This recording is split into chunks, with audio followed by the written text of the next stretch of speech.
Hi, it's Doug. Maple syrup. I grew up with it, but a few years ago I traveled to Europe and I was surprised to find out that a lot of people there have never tried it before.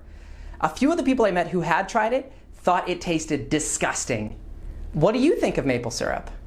Well, someone named Ren is curious about syrup and has a question for us. Let's give her a call now. Hi, Doug. Hi, Ren. I have a question for you. How is syrup made? Ooh, that's a great question.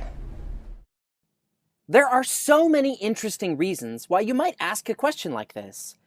Maybe you were sitting there having breakfast and you realize you just have no idea where syrup even comes from. I mean, milk comes from a cow. Honey comes from bees. But syrup? Or maybe you do know something about syrup, but just not much. Like, maybe you've heard it has something to do with trees. But how do they get it out of trees? Like, are there syrup trees? Could you stick a straw in a tree and start slurping up syrup? Well, syrup does come from trees. And if we're talking about the kind of syrup that's popular in North America, we're talking about maple syrup. Syrup that comes from a certain family of trees, the maple tree family. You might know these. Maple trees are the ones that have those little helicopter seeds that look like this, and leaves that are shaped like this. So, how do we get maple syrup out of a maple tree? Well, sorry to say, you can't just stick a straw in a maple tree and just start slurping syrup out of one. Although, wouldn't that be awesome if you could?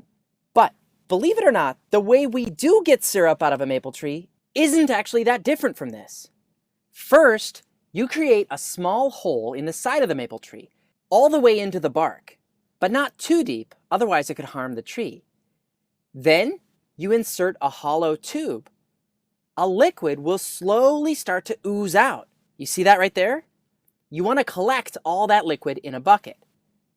Wait, so that's it? That's how we get syrup? Well, no, not quite yet, because the stuff you collected inside that bucket, if you were to look at it and taste it, you'd see it's mostly water at this point, with just a tiny hint of sweetness, a tiny bit of sugar in it. This slightly sweet liquid you collected isn't syrup at all yet. It's what we call sap. Maybe you've heard of it. That brings us to the next important step in making syrup. Taking that bucket of sap and boiling it. Now, why do you think we need to do that? Why do you think we need to boil the sap?